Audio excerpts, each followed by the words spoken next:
I stood in a dark corner of the ballroom, watching a couple sway on the dance floor. Their gazes were locked on each other. The woman's chest rose and fell as her partner pulled her even closer than she thought possible. Her petite body pressed against his large body. They were elegant in their movements.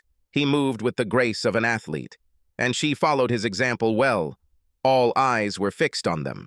There was an emotional connection between them, perhaps not love, but this connection was stronger than friendship. Her honey blonde hair flowed with the gentleness of the tide, swaying as she pressed her body against his. Not that she had much choice, she was held tightly by the handsome man. I would have been jealous of their connection if this woman had not been my wife for 11 years, in the arms of her boss. Instead, I felt anger and humiliation. This was not the first time we had attended her company's annual awards and appreciation banquet, and everyone who worked at the company knew that she was my wife. I saw people looking for me while we all watched a performance before us. They were all waiting for the explosion. After 3 dances, they left the dance floor together, joining other colleagues at the round table in the center of the room. I watched as she looked at him with those crazy eyes that were once only mine. It wasn't like I'd seen them recently, but that didn't lessen the disgust that was growing inside me. The only thing that came to mind was, it won't be long now. This kettle was about to boil. I just needed to hold on a little longer. I struggled to reconcile my fear, hatred, and resentment of this scene with the love, respect, and trust I once had for my beautiful wife. It was a battle I was losing, no matter how hard I tried to overcome these feelings, but now I was falling into despair and self-pity. I lowered my head in defeat. I have worked so hard these past months to try to get her back, to repair the damage done to our marriage. I had date nights scheduled, took care of housework, turned off the TV, and tried to start a conversation, only for her to leave. I've left flowers, notes, and love cards, only to find them in the trash. I sent flowers to her work, and didn't even hear if she received them or not. What else can I do now but wait, I thought to myself. I pushed those thoughts out of my mind as I walked back to the makeshift bar in the corner of the room and stood behind Marianne, one of Kelsey's old work friends. "Do you have any fun?" I asked, trying to maintain a carefree appearance. "I always like these annual parties. Harold loves the free drinks," she replied. I smiled and nodded, picking up my empty glass. "Me too. Hey, I haven't seen Jason's wife today. Where is she?" I hoped my tension wasn't noticeable. "She always dresses so elegantly and is a pleasure to chat with." "Oh, didn't Kels mention that?"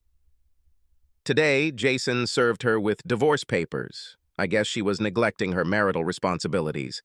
I caught Marianne just at that stage of intoxication when she did not think too much about her words. I wasn't disappointed with the results. "No, I think not, since it's Friday night and all. We came here right after I got home from work and we didn't have a chance to gossip. I didn't just lie, it was an outright lie. We took the afternoon off to go home and get ready for the evening. She had plenty of time to mention it, but she chose not to. I refilled my Captain and Diet, grabbed a glass of white wine for Kelsey, and headed over to the table where she and Jason stood. Neither of them noticed my approach. They were too absorbed in each other. "Kels, I brought you a glass of wine." I handed her the glass. She jumped slightly when I spoke. "Oh, you scared me," she squeaked and accepted the glass. "Thank you, dear." The rest of us became increasingly uncomfortable the longer we stood there. Most people found something surprisingly interesting on a stained tablecloth or across the room and didn't look directly at me. Others stared at me, probably wondering what I was thinking and how blind I could be. A younger man, about 25, even grinned as he watched me looking at the table. He and I made eye contact. He held on for a couple of seconds, then his grin disappeared, and he too found the tablecloth interesting. We were approaching 1 o'clock in the morning, and many guests had already left the hotel hall, heading home. But I could tell Kelsey wasn't ready to break away from her dance partner. "We should probably head home, honey. I still need to take the babysitter home, and we promised her we wouldn't be later than 2 tonight," I said, aware that I was interrupting her time with Jason. Yes. Fine. I think it's time for us to go. See you on Monday. She smiled. Relief was evident on all sides that the awkwardness was almost over. Jason, it was good to see you. I extended my hand and he shook it. He was a strong man and did his best to show it with his strong grip. He was 3 inches taller than my 6 feet, but I outweighed him by about 15 pounds and had a small pouch on my stomach. I pressed a little harder than usual, looking him straight in the eyes and seeing deceit and self-righteousness reflected in them. Finally, he stopped shaking and wished us good night. I waved to the others as we walked out of the room to the car. We didn't talk on the way home, although she had a smile that made her look radiant. As soon as we got home, Kelsey went to check on Caitlin, our 9-year-old daughter, while I paid Brittany and got ready to take her home. When I returned, I went to the bedroom and found Kelsey already in bed and asleep. I checked on Caitlin, went to the bathroom, and went to bed in the spare room. I knew there would be no chance of sex between us tonight. I could hardly remember the last time we were together. My eyes closed, and the last thing I saw was the ceiling as I fell into a restless sleep, running through my internal checklist for tomorrow. I got up early Saturday morning. Caitlin was already in the living room watching her shows, and I waved slightly as I stood in the doorway. "Have you already had breakfast?" "Yeah," she declared, waving a milk-soaked spoon in the air, splashing drops of milk onto the carpet. "Okay, calm down. Mom is still sleeping and I need to work in my office." "Okay?" "Okay, Dad," she said too loudly, and I chuckled. I called my lawyer on his cell phone around 8:30, knowing that he was working from home on Saturday morning. "Good morning, Bill. This is Matthew Franks." "Good morning, Matt." "I'm guessing this isn't a happy call?" he answered, already knowing the answer. "That's right. It's time to put the plan into action. I found out that Jason served his wife yesterday. Do we know if Kelsey has already met with a lawyer?" "I don't think so, but I'll call Trash and make sure. I'll meet you in half an hour at the coffee shop. Have you sign and date the forms with my assistant for notarization? We'll file the paperwork first thing Monday morning and serve her at lunch." "Sounds good to me. See you soon." I arrived at the coffee shop early. Smiling faintly at the cutie behind the counter, I picked up my order and found a comfortable chair next to the fireplace. My mind wandered.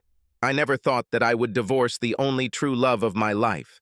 It is difficult to choose the exact moment when you realize that your comfortable life is coming to an end, but you can roughly decide. It was a traffic ticket, one of those automatic camera checks when you run a red light.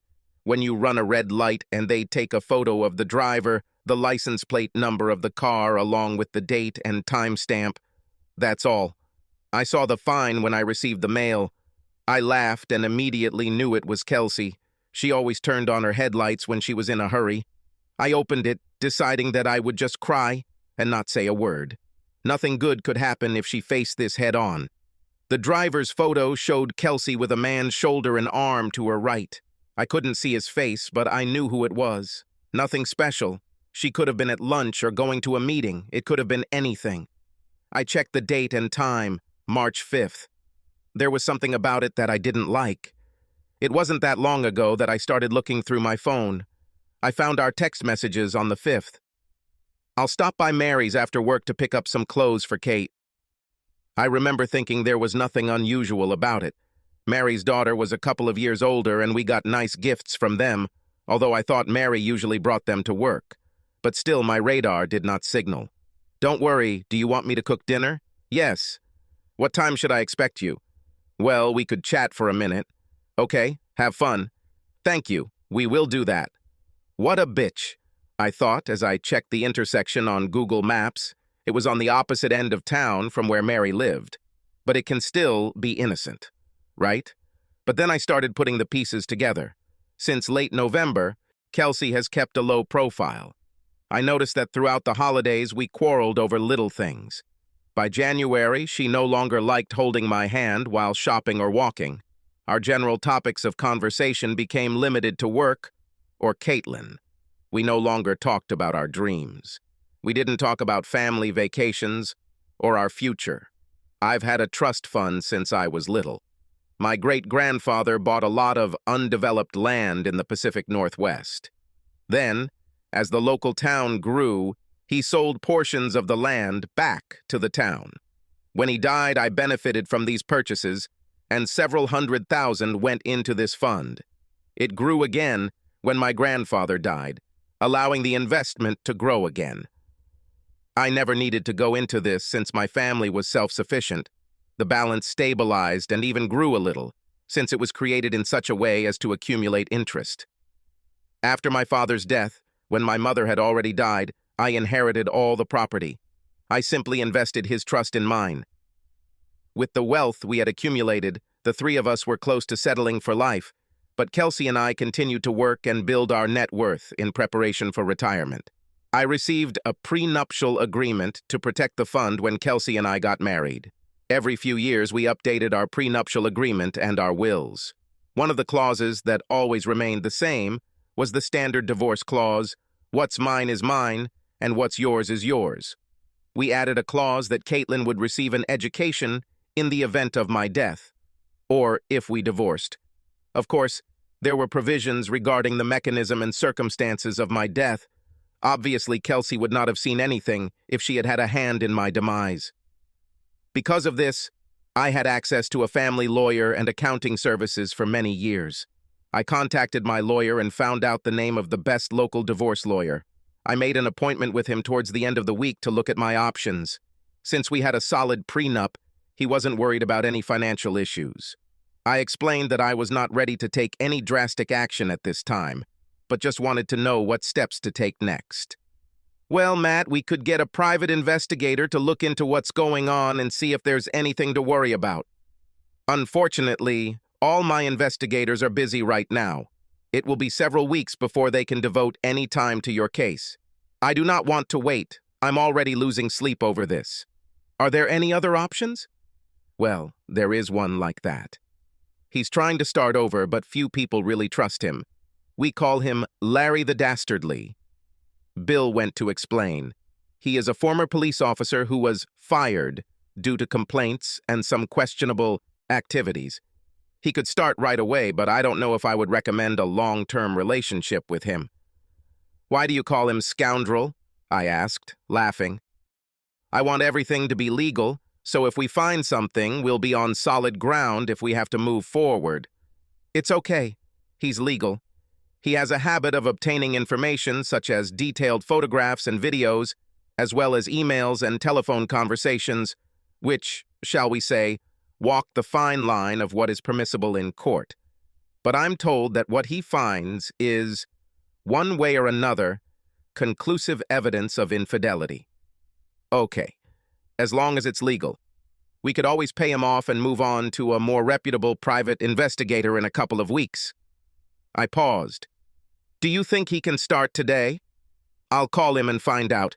I will be your mediator here in the office. I'll let you know today. Sounds good, thanks. I filled out a bunch of paperwork for both the lawyer and the scoundrel, connected him with my accountant, and kept the retainer fee out of my personal account. Kelsey didn't have access to it, so she didn't know what I was doing. I didn't want to scare her, especially if I was wrong, and this was just a difficult time in our marriage. While this was happening, I decided to try to repair my relationship with my wife. My life experience has taught me that people don't just change and do uncharacteristic things unless there is a catalyst. Since I didn't know what it was like for my wife, and I didn't know if we were past the point of no return, I decided to make sure I took care of the business like a husband. I took my game into my own hands and did everything I could to make her feel loved and valued as an equal partner in our relationship. I doted on her and set myself the goal of becoming a husband, who was the envy of all her friends. I was rejected at every turn, and it became obvious that we had already passed the point of no return. One Thursday afternoon, I was invited to my Bill's office to get what the scoundrel had found. I was shown hours of footage of them meeting, having sex, and playing happy couple. There were photographs, phone call records, and personal emails. I was both impressed and disgusted by the scoundrel, but agreed that his nickname was well-deserved. I sat devastated. I never would have thought that she could have had an affair with Jason Stanton. I think I could understand what's appealing about Jason. He was tall, handsome, and well-built. He was educated and on an upward trajectory in both his work and personal life. He took over Kelsey's department about a year ago. As his personal assistant, Kelsey worked closely with Jason, which gave him endless time to get to know and become part of Kelsey's life. Jason was a baseball star in college, and the only thing that kept him from enrolling in graduate school was a shoulder injury his senior year. I mean, who wouldn't be impressed by this guy? I just never thought Kelsey would let him come between us. It was all too overwhelming. I couldn't breathe, my chest was tight, my vision was blurry, and I felt like I was going to pass out. I pushed my chair back, put my head between my knees, and tried to focus on my breathing. I inhale, inhale, and exhale until my head becomes clear. The feeling of loss and emptiness cannot be described. I just lost my best friend, my partner, my lover, and the mother of my child. At that moment, I saw no way out of it, and then it got worse. He replayed the recording he made the day before, and that's why he wanted to bring us all together. Really? Do you love me? I could hear the excitement in her voice. Yes, my dear. You are the most perfect woman. I love you and want us to be a family. You mean you, me, and Caitlin? Certainly. What about Matt and Shannon? We will divorce them, you will get Caitlin, and we will live like a happy family. There was a pause in the conversation. I assumed that Kelsey was digesting the bomb that her lover had just dropped on her. You really love me, don't you, Kels? Yes, of course it is. I never really thought about leaving Matt. Well, think about it a little. He will never be able to give you what I can. You will be the beauty at every ball. You will become part of high society. You will be able to see places and things that he could never afford. I heard the contempt in his voice and imagined the expression on his face as he spoke. It would kill him if he lost Kate. We are his world. I'll be 10 times a better father than this loser could ever be. In a year, she won't even want to go and see him. Why do you hate him so much? What did he do to you? There was a hint of concern in her voice. Honestly, I wanted to know too. He doesn't deserve you, Kels. This loser has no ambition or desire to be anything more than he is today. He's a drone making someone else rich. You know he's a plant manager, right?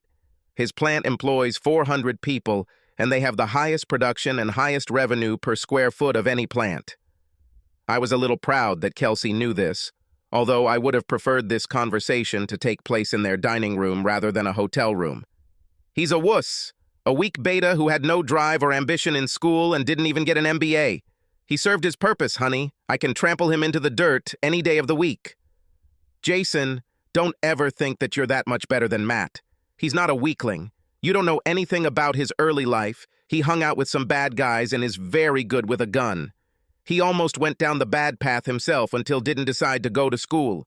That's why he didn't go to college for several years after high school. Now it sounded like she was bragging. He's stronger and tougher than you think. Please promise me that you won't physically confront him. I wouldn't want either of you to get hurt. He's for Kate's sake, and you're for my sake. But I'm in love with him. I wish it were so, but you replaced him as my man, my love. She paused as if thinking, how will it work and when? We'll be divorcing them at the same time. I need to get a few things in order before I service Shannon. But with her psychiatric problems and the fact that we haven't had sex in a year, it won't be difficult. I'll split everything 50-50. She is unlikely to object. Okay, but you have to file for Shannon before I even see a lawyer. She was tough.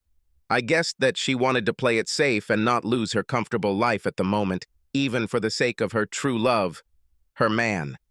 Agreed, now come here, woman. I asked that the recording be turned off at this point. I no longer needed to listen. I looked at Bill and asked, how can I deal with this? You strike first, Matt. But what if she changes her mind? They rarely do that, Mr. Franks. I'm afraid they've gotten to the point where nothing you do or say will make them stop or repent. I got my first good look at Scoundrel. He was in his 30s, he was fit, athletic, and his suit fit him well. Not at all how I had imagined. He was respectful and probably right, I thought. I started to see him as Larry and not as the scoundrel.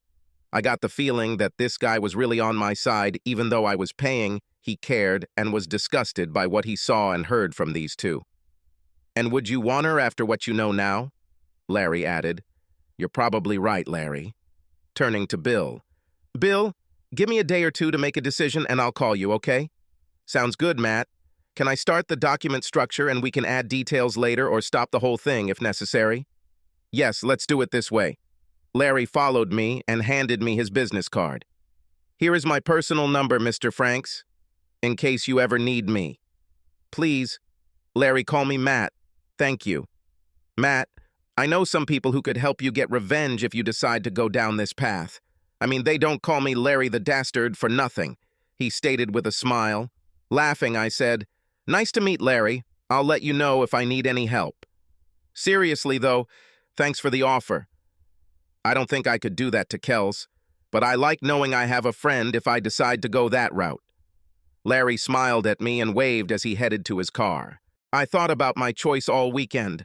I could barely focus on anything else, and Kelsey didn't even seem to notice that I was deciding the fate of our family.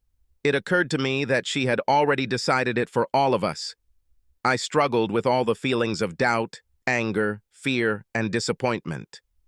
The humiliation and loss of my perceived masculinity is what hurt the most. My identity was my work and my family. Who would I be without my family? I was worried about Caitlin and how she would move on to the next chapter. I was irritated by the idea that this arrogant bastard was going to raise my daughter. I even had visions of him leading my daughter down the aisle at her wedding. My emotions and thoughts were all over the place. No matter how much booze I poured on them, I didn't get any clarity until Sunday morning. Sitting on the back porch with a headache like hell, it occurred to me that this was probably going to happen, no matter how hard I fought it. I have already lost my wife. I saw contempt in her eyes. I've already lost my family. Now the only thing that mattered was on whose terms and on what terms I would lose everything. Then the old saying hit me. Lead, follow, or get the hell out of the way. Well, I wasn't going to get out of the way, and I wasn't ready to follow these scammers. So I had only one choice: to lead. Monday morning, I called Bill. "Bill, this is Matt Franks." "Good morning, Matt. Are you any closer to a solution?" "Yes. I would like you to fill out all the required paperwork, adding only the legal photographs that Larry received. Split everything, 50-50. I paused. "Do you want to sell the house?" "Yes, we took out a low-interest loan from my trust fund to buy it, so we were paying ourselves the whole time. We will share any capital we receive, but I will pay back the full amount of the loan and the interest we have paid over the years. In addition, please add 200,000 Kels from my trust. Consider it payment for services rendered. She might be more friendly if she knew she wouldn't come out of this completely broke. I want primary custody of Kate. I know it won't be easy, but maybe Larry can find some dirt on our boy Jason that will make him seem less like a suitable father to a young girl. I heard he was a top fraternity guy in college. Maybe he got a little carried away with some of his victories. Let Larry go at him, please. I have a backup plan for Kate. If we don't get primary custody, please write me the most generous shared custody plan you've ever heard of." I stopped for a second so Bill could catch up. "Also, I want to sue Jason for alienation of love and affection, and find a way to involve his wife Shannon in this mess. I want her to be aware of what is going on, to the fullest extent of the law. And speaking of her, please create and prepare another adultery divorce scheme for her. I will pay for it. I think she should get what is due to her. We can serve them both in the exclusion room, but you should know that this will lead nowhere. I will also need to get her to sign a contract with me. I can start filling out the forms, but without her consent or information, I can't do anything else," Bill explained. "I get it. I just want to shake the tree a little, and since you're at it, I want to sue Kelsey's company for letting her sleep with her boss. I'm pretty sure they don't have a moral clause in their manual, but it should be questionable for any company to allow this to happen under their watch. He is her immediate superior. I know this probably won't go anywhere, but Again, let's shake this tree and see what comes out. Okay, Matt. It's going to cost a lot, and then it's going to go up. You're talking about a lot of man-hours, and if this is contested, even more. I understand it's just money, but I need to make sure these two don't make more money than they're owed. And as my dad used to say, whenever you get a lawyer, you're just discussing how much it's going to cost. Bill laughed at my snide comment about lawyers when he said, "We will say that your dad was a smart man. You know you don't have to give her any money from your trust. Your prenuptial agreement is airtight." I know, Bill, but I've been thinking about it all weekend, and I've decided that if I don't leave her out of pocket, she might be more willing to agree to my demands, and she kind of deserves it. She worked hard and helped me. We were both building our nest for our old age. I thought it might give her an advantage over Jason, so when she's alone, she won't have to rely on him as much. She deserves better, but there is no way in hell I will give that cheating bastard Jason more than what he has already taken from me in my life. I mean, my wife should be enough. I felt furious as I spoke, just thinking about how Jason had taken over the life that should have been mine. I've always considered myself fair in my relationships, and wanted to make sure I treated Kelsey fairly, even if she didn't reciprocate. My consolation was that I was sure that Caitlin would approve of my actions later, when she realized how our family had fallen apart. One last thing, Bill. Don't apply yet. I want everything done and ready to go. I want to wait for her to make the first move. This will give me more time with Kate in our family home. I know there will come a time when I need to pull the trigger, but I want it to be at the last moment when I can no longer deal with it. Got it. We can leave everything undated and notarized until you're ready. I work from home on Saturday mornings, so you can call me on the weekends, too. We won't be able to file until Monday morning anyway, but I can have someone stand at the door when they open and serve them that day. Okay, that's the plan. We said goodbye. I pulled Larry's business card out of my pocket and dialed the number. "Larry, Matt Franks, how are you?" "I'm fine," he replied. "Are you ready for some dirty fun?" "Well, sort of, but I want you to wait for my word, okay?" "No problem, Matt. What are we talking about?" "Can we meet in person?" "Yes, give me an hour." "Sounds good," I replied. I was already waiting when he pulled into the parking lot. He grabbed some coffee and a snack, and then sat down across from me. "I want to collect this unpleasant file, photos, videos, recordings, everything. We need to find a way to anonymously convey this to Shannon Stanton, maybe via email?" "No problem. I know a guy who works on the dark web," Larry said. "And that's all? How about posting a video on a porn site or sending nasty messages to Kelsey's parents or coworkers?" God, he's sneaky, I thought. "No, Kels will still have to be in town. I wouldn't want her to be so humiliated that she leaves town with Kate, and I still love her, even if she doesn't love me anymore." I slid an envelope with $5,000 in cash across the table. "This should get you started, but let me know if you need more." Larry took the money and looked at me. $3,000 would do it. He may be mean, but at least he's honest. Keep the rest as an advance. I may need your expertise later. Don't forget, sit in the folder until I call you. I want to catch them off guard, and I have my reasons for letting them make the first move. Oh, we also need to get an idea of what kind of problems his wife has. Her medical history could affect everything we decide later. Is this possible? Yes. And Bill asked you to find out about Jason's student years? I'm looking for something I can use against them if we fight for custody. He nodded his head again and made a couple of notes on his notepad. We finished our coffee and chatted about his career as a cop and people we might have known. We finished, shook hands, and went our separate ways. This was 3 months ago. I was brought back to reality when Bill showed up, followed shortly thereafter by his assistant and Larry. "So, is it time to go?" Bill asked when everyone was seated. "Yes, it seems like that. Larry, we don't know if Kelsey has already seen a lawyer. As far as I know, no." I quickly looked at her email after Bill called and didn't see anything. "I'll take a closer look today and know by Monday morning." Larry smiled and nodded, giving me a sly wink. "What about Jason? Any dirty laundry?" I asked hopefully. Yeah, he was being investigated with his fraternity, something to do with date rape drugs, and some underage girls at parties. I received copies of everything and have already given them to Bill. Bill looked up, nodded in confirmation, and added, I have them if we need them for the custody hearing. Taking out the documents we had been working on for the past few months, he showed me where to sign. Once I signed, Bill's assistant notarized, and I addressed the group. Larry, can you find out who Shannon Stanton hired as her lawyer? And let Bill know? Then, Bill, if he's worth anything, could you share our legal file with him? What if he's not a decent lawyer? Bill asked. Then we'll connect you with Shannon somehow, but I'd rather we do it right.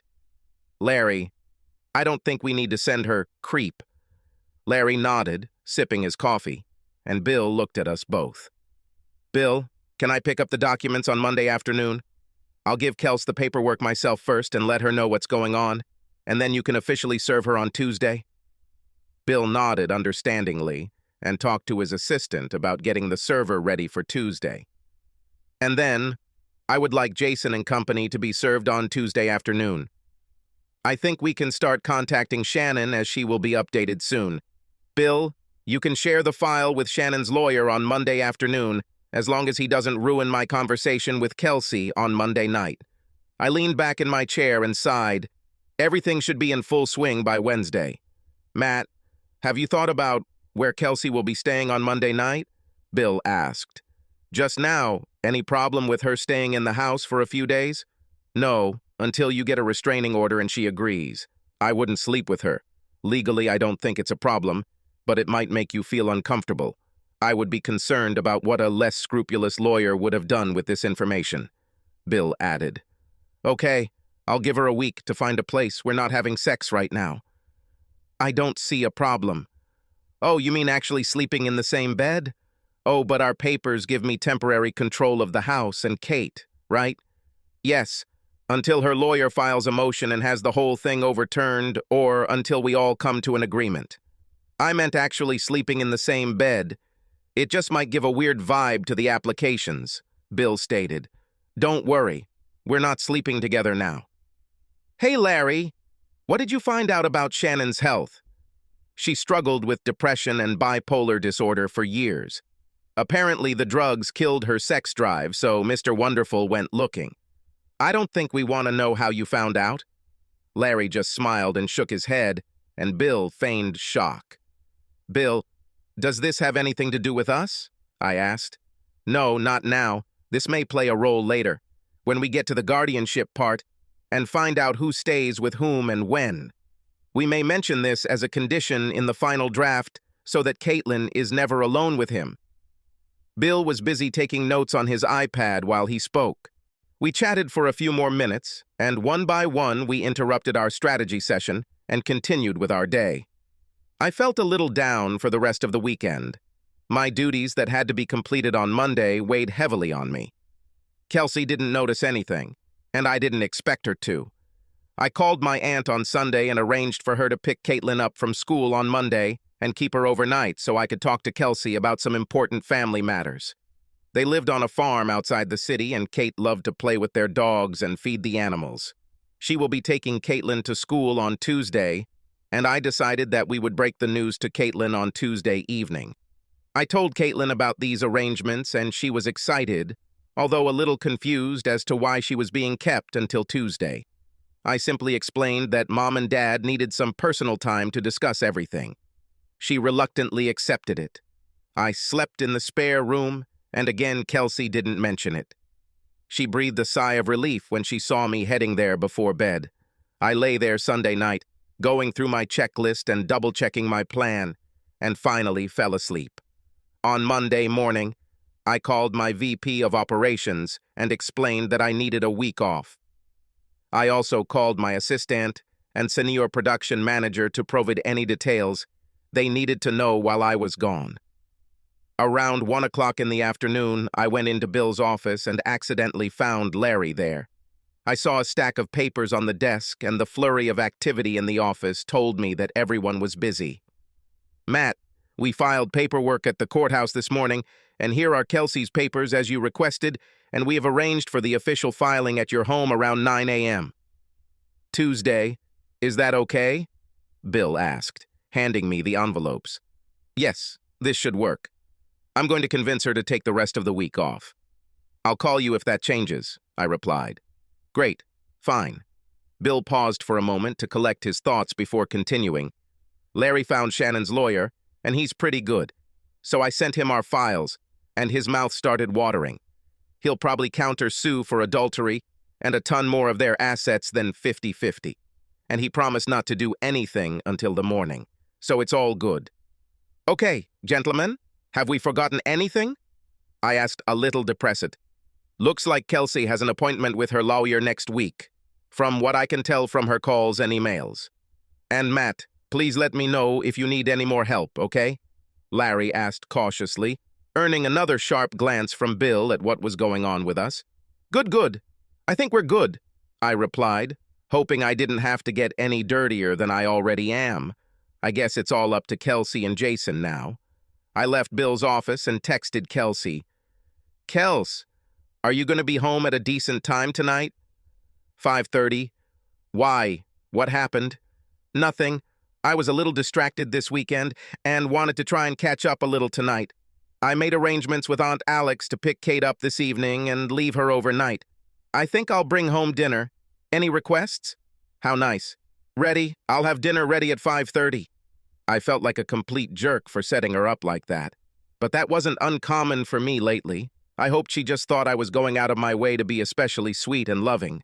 Kelsey got home around 5:15 and changed while I set the table and put out the food.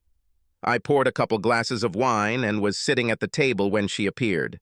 She took a long sip from her glass and we passed the food back and forth. We made small talk while we ate and she seemed to have no idea what was about to happen. What does the rest of your week look like? I asked, when our meal was over and we both just picked up our favorite dishes on our plates. Quite freely, did you want to plan something? She asked, looking sideways at me. No, I thought you might want to take a week off after we chat, I said in a monotone voice, trying to keep any emotion out of my voice. Why should I do this? I know, Kels, I began, placing the envelope on the table in front of her. She just looked at it and then looked at me again, taking a sip of wine. I know about Jason and that you are planning to file for divorce. She coughed slightly, choking on her wine, and looked at me blankly. I could see the gears turning in her head, trying to figure out how I knew and what she could do to slow me down. What kind of scam? She finally grasped. The one you're meeting with the lawyer about next week and the one Jason already filed against Shannon. I know you're in love with him and plan to take Kate and leave me. I opened the bag for her and pushed some photos towards her. Her eyes widened, and she put her glass down and picked up the photos and looked through them. I saw her eyes become moist, and she began to hiccup a little, as they do when she is too emotional. I'm so sorry, Matthew. I never wanted this to happen. I do not know what else to say. She fell silent, looking at the table. I know, Kels. I've known about your plans for months now. I've had time to come to terms with it all a little. I'm very disappointed in you, and it hurts me a lot. I held my breath for a moment to regain my confidence and control my rising anger. The only thing I want to know is, did I do or didn't do something that led you to Jason? Oh God, no! She exclaimed, looking into my eyes for a second, and then retreated to the table, I think, out of guilt and shame. It just happened that way. You haven't done anything to drive me away. You were a wonderful husband and father. I just fell in love with him. She finally broke out. I was both disappointed and relieved. I guess there's nothing I can do if she just fell out of love with me and decided to take Jason. He had had enough time to work his way into her heart and push me out, and now there was nothing I could do to prevent it. Our marriage was dead, and all that was left was paperwork. I pulled out the terms of the divorce and handed it to her. This is the agreement I propose. I have already submitted my application, so you don't have to do that. If you agree with what I'm asking, the main points are as follows. The prenuptial agreement is valid, so my trust is out of the question. I'm offering to sell everything to us no need and split it 50-50, which of course includes the house. Since I filed first, I am asking for full custody of Caitlin and minimum child support.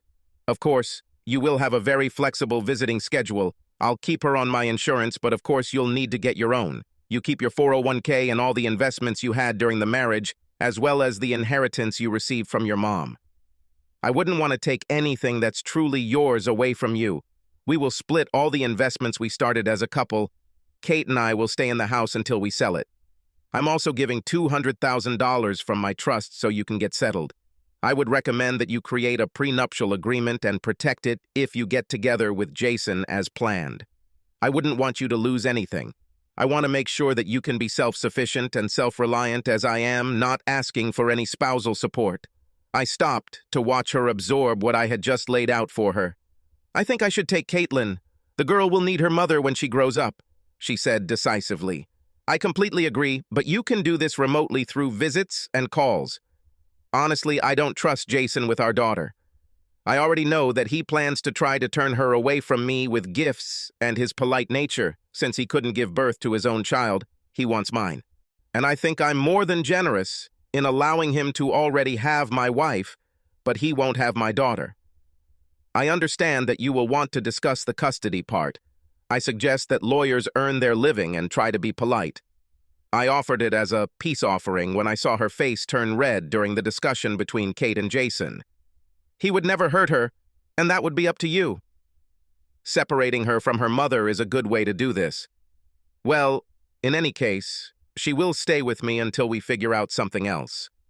You can stay here in the master bedroom for a few nights or a week until you figure everything out. Kelsey, I still love you with all my heart.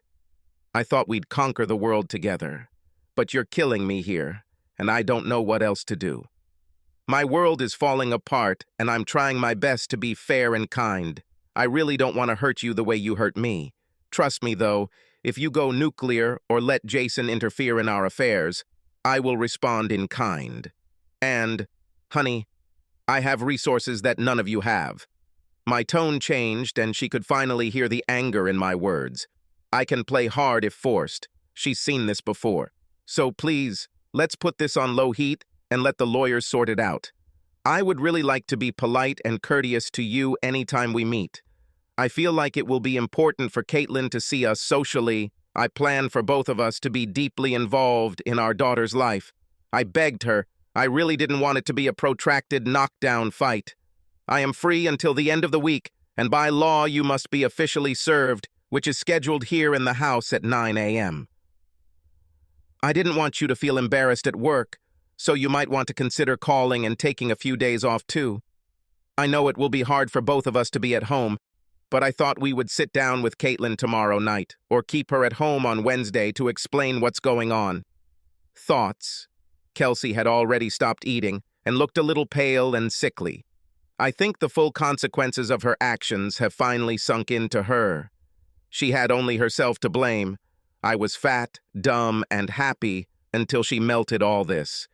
She looked at me, acted like a fish out of water, and then said, "Okay, Matt, you obviously planned well and got ahead of us. I'm not sure how, but you did. I'll call work first thing and at least be home until Wednesday. Do you think Alex will be able to leave her tomorrow night too? Maybe just keep her from school tomorrow and bring her home Wednesday morning so we can talk?" My private detective Larry found out about everything after I received some hints that something was wrong in Denmark. I'll call Aunt Alex right away. I think this is a great idea. Kelsey gave me a slight nod when I mentioned Larry while she was gathering papers. I answered her and said goodnight. I assumed she needed some time alone to process what had happened and watched as she headed into the master bedroom where she closed and locked the door, which wasn't a problem since I had already moved most of my daily clothes and needs into the spare room. I called my aunt and explained that we had a little family issue we were working through, and of course she agreed to keep Caitlin an extra night and drop her off Wednesday morning. I also spoke to Caitlin and let her know that she wouldn't be going to school the next day. She was confused but didn't mind. I told her that my mother and I would explain everything on Wednesday. As I was putting things away and getting ready for bed, I heard Kelsey muttering through the door as if she was on the phone. and later quiet sobs as she mourned the loss of our marriage. I heard that Kelsey was up early and making plans for her work when she came downstairs in casual clothes. At 9 o'clock sharp, she opened the door and officially accepted her package, minus the photographs and transcripts. She met them last night in her room. Immediately after that, she grabbed her keys and purse and left. She didn't say where, but I assumed it was to meet Jason, her lawyer, or someone else who might be sympathetic. Bill called me later in the day to let me know that both Jason and their company had been served with our claims. It also turns out that Jason was countersued by Shannon around the same time. Bill emphasized that I should probably stay alert and pay attention, and apparently some threats were made against me by Jason. I never thought Jason would be too stupid since he got everything he wanted. But just in case, I went to the gun safe and pulled out my .45 ACP, made sure it was loaded, cocked, and locked, and placed it on the chair while I watched TV. I was standing at the sink a few hours later when I saw a black BMW pull into my driveway and an enraged Jason jump out and open the back door, pulling out a baseball bat. I decided that I had better go back to my chair, where my cell phone was, and call 911. Knowing the door was locked made me feel safe. I dialed 911 and told the operator that my wife's boyfriend was in my driveway with a baseball bat. They sent several units my way. Just then, I heard a second car pull up outside. Judging by the screams and tone of voices I heard, it was Kelsey. Then a high-pitched screech was heard. I jumped as my front door shattered from the force of the impact and an enraged Jason burst inside, screaming at the top of his lungs, "You bastard! You got me fired! You ruined my divorce!" He was seething and foaming at the mouth. I put my right hand on the handle of the pistol. The feeling of this calmed me. Jason swung the bat wildly, and I could hear Kelsey screaming outside, begging him to come back.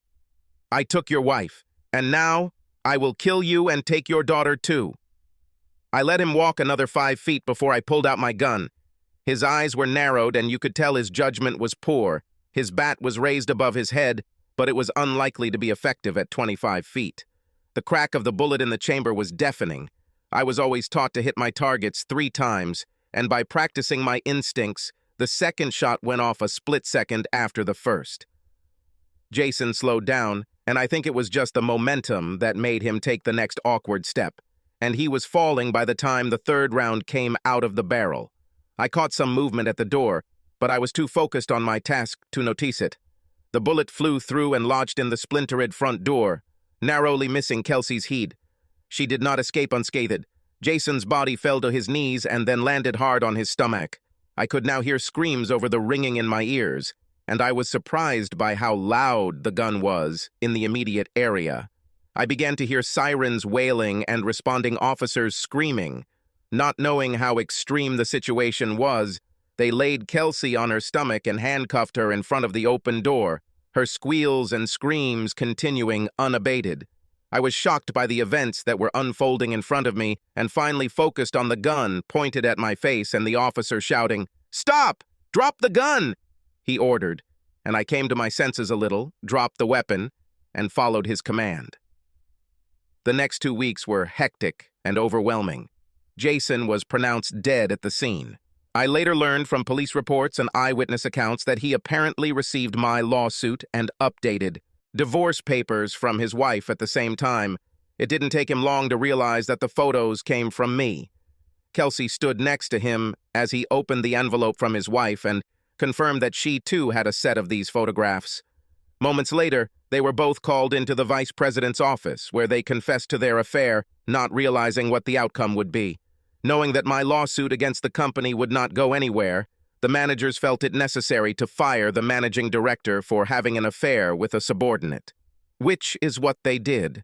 At that moment, I became the personification of evil for Jason, and he felt that I needed to pay for standing up to him and ruining his well-laid plans. After grabbing one of his souvenir bats from his office, he decided to come to my house. Kelsey saw him through the window of the second-floor conference room and guessed where he might be going. She caught up with him in our driveway and tried to calm him down before he hurt me.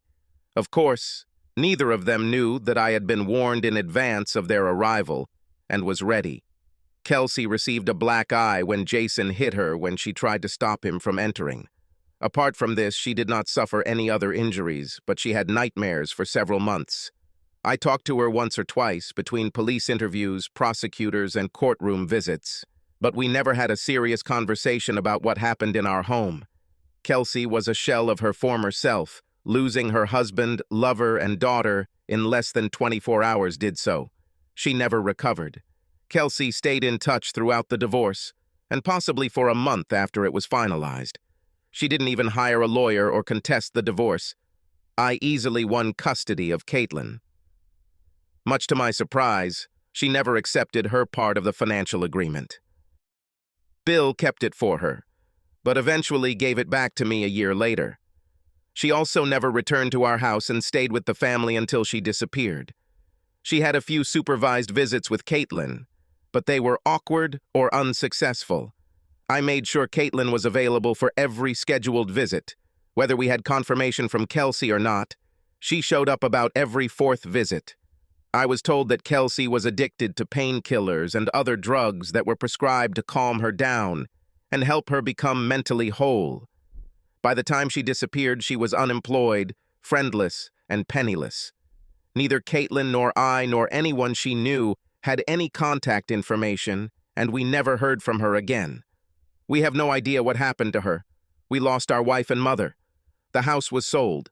Caitlin and I bought another house in her school district and tried to get our lives together. We both saw counselors after this traumatic event. I did for 6 months, but eventually I had to just bury the pain and move on. I had a daughter to raise and a life to lead.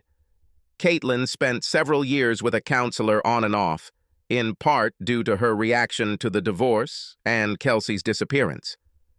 Caitlin had a lot of psychological issues to deal with. It took me 3 years to come to my senses enough to even think about dating. A few months later, I met a wonderful woman named Jo, who was understanding and respectful of Caitlin's and my experiences. We dated much longer and slower than either of us wanted, but eventually moved on to a physical relationship and got married about 16 months later. Jo and I raised Caitlin as our daughter, but never expanded our family. Our lives stabilized and improved over time. Our only problems were related to the major events in Caitlin's life: her graduation from high school and college. I hired Larry several times to try to find Kelsey, but every lead led to a dead end. The general opinion was that she must have died somewhere alone and debauched. It was a terrible experience, but we did our best and moved on. I was glad that I had time to create a plan of action and find the right people to execute it accordingly. Subscribe to our channel so that your second chaff doesn't cheat on you, and go ahead and listen to the next story, because this story is nothing compared to the next one. If you're under 18, don't even think about listening to the next one. Listening to the next one. Listening to the next one. Listening to the next one. Listening to the next one. Listening to the next one.